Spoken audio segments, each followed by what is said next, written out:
జగన్మోహన్ రెడ్డి గారు అధికారంలో ఉన్నప్పుడు విశాఖపట్నాన్ని ఎగ్జిక్యూటివ్ క్యాపిటల్గా చేస్తారంటే ఆనాడు మన పచ్చ మీడియా ఈనాడు కరపత్రికలో రాసినటువంటి రాతలు చూస్తే మీరందరూ కూడా ఆశ్చర్యపోతారు. మీకు అందరూ కూడా తెలిసిందే, ఒకసారి మీకు అందరూ కూడా చదివి వినిపిస్తా.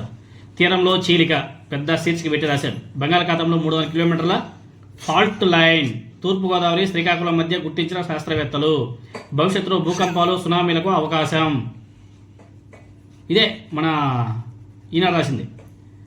మన దేశ తూర్పు తీరానికి 100 కిలోమీటర్ల దూరంలో బంగాళాఖాతంలో 300 కిలోమీటర్ల పొడవున లోతైన చీలిక ఉన్నట్లు సముద్ర అధ్యయన జాతీయ సంస్థ హైదరాబాద్ కేంద్ర విశ్వవిద్యాలయం శాస్త్రవేత్తలు గుర్తించారు. కొన్నేళ్లుగా సాగుతున్న వారి పరిశోధనకు సంబంధించిన పత్రం తాజాగా ఇండియన్ అకాడమీ ఆఫ్ సైన్సెస్ ఆధ్వర్యంలో జర్నల్ ఆఫ్ ఎర్త్ సిస్టమ్ సైన్స్లో ప్రచురితం కావడం సంచలనం రేపుతుంది. తూర్పుగోదావరి నుంచి శ్రీకాకుళం జిల్లా వరకు తీరం పొడవునా ఉన్నటువంటి ఆ చీలిక ఎలా ఏర్పడింది, దాని పర్యవసానాలు ఏమిటి, ముప్పును ఎలా ఎదుర్కోవచ్చనే అంశాలపై శాస్త్రవేత్తలు తదుపరి అధ్యయనం చేస్తున్నారు. నదుల నుంచి సముద్రంలోకి నీటితో పాటు మట్టి, రాళ్లు, ఇతర వ్యర్థాలు చేరుతుంటాయి. కొన్ని లక్షల సంవత్సరాలుగా జరిగే ఈ ప్రక్రియ వల్ల లక్షల టన్నుల అదనపు భారం సముద్ర గర్భంపై పడి ఒత్తిడి క్రమంగా పెరుగుతూ వచ్చింది. నదుల నుంచి ఎంత రాశాడప్పా స్వామి, నదుల నుంచి కొట్టుకొచ్చి రాళ్ళు, మట్టి వల్ల సముద్రంలో 22 కిలోమీటర్ల ఎత్తున మేటలు పడ్డాయి. ఒత్తిడి పతాక స్థాయికి చేరాక భారాన్ని భరించలేక, ఇది ఈనాడు పేపర్ రాసినటువంటి కథనం. ఎంత అధ్వానంగా, ఎంత నీచంగా, ఎంత నికృష్టంగా రాశారో చూడండి. జగన్మోహన్ రెడ్డి గారు విశాఖపట్నాన్ని ఎగ్జిక్యూటివ్ క్యాపిటల్ చేస్తారంటే, మరి ఇప్పుడు అదే ఎగ్జిక్యూటివ్ క్యాపిటల్ లాంటి విశాఖపట్నంలో మిట్టల్ వాళ్ళు ఇన్వెస్ట్మెంట్ పెడుతున్నారు. గూగుల్ డేటా సెంటర్ వస్తుంది, ఇన్ఫోసిస్ పెట్టారు, ఇనార్బిట్ మాల్ కన్స్ట్రక్షన్ జరుగుతుంది. ఇంకా పెట్టుబడులన్నీ కూడా ఆల్మోస్ట్ ఆల్ ఏదైతే పెట్టాలని అనుకుంటున్నారో బిజినెస్ మ్యాన్స్ అవన్నీ కూడా విశాఖపట్నంలోనే పెడుతున్నారు. ఎందుకు అమరావతిలో పెట్టట్లేదు? ఎందుకు పెట్టట్లేదు? విశాఖపట్నంలో ఎందుకు పెడుతున్నారు?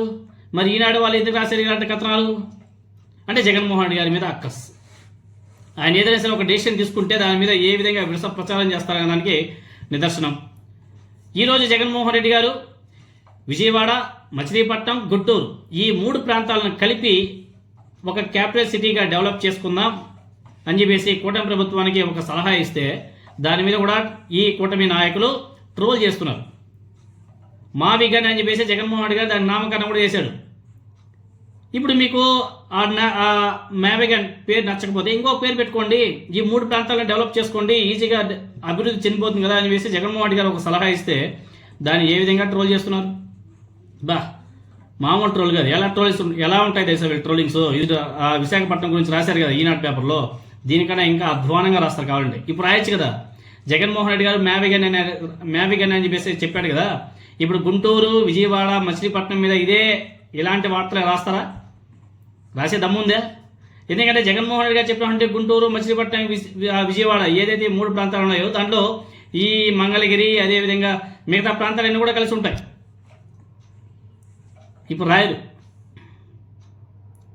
తీరం చీలింది, ఇక అమరావతి మేలు, బంగాళాఖాతంలో భూమి చీలిపోయింది, శ్రీకాకుళం నుండి కాకినాడ వరకు ఎప్పుడైనా ప్రమాదం జరగవచ్చు, భూకంపాలు వస్తాయి, సునామీలు వస్తాయి, అక్కడ ఉన్నటువంటి ఇండస్ట్రియల్స్ కెమికల్ అన్నీ కూడా సముద్రంలో కలిసిపోతున్నాయి, అక్కడ ఇంకా బతకడం కష్టమే, భూమి భద్రయ్యే అవకాశాలు లేని సముద్రం ఉప్పొంగి సునామీలు రాని ప్రదేశం అమరావతి ఒక్కటే.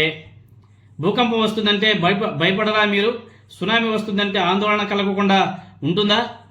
అబ్బా, ఎన్ని కథనాలు రాశారప్ప వీళ్ళు. చూడండి ఎంత విష ప్రచారం చేశారంటే విశాఖపట్నం మీద. ఇప్పుడు అక్కడికి వెళ్ళి అంతా మేమే, అంతా మా వాళ్ళే అని చెప్పేసి గొప్పలు చెప్పుకుంటున్నారు. ఇటువంటి దిక్కుమాలిన పేపర్లో మన తెలుగు రాష్ట్రాల్లో ఉండడం మన దురదృష్టకరమని చెప్పి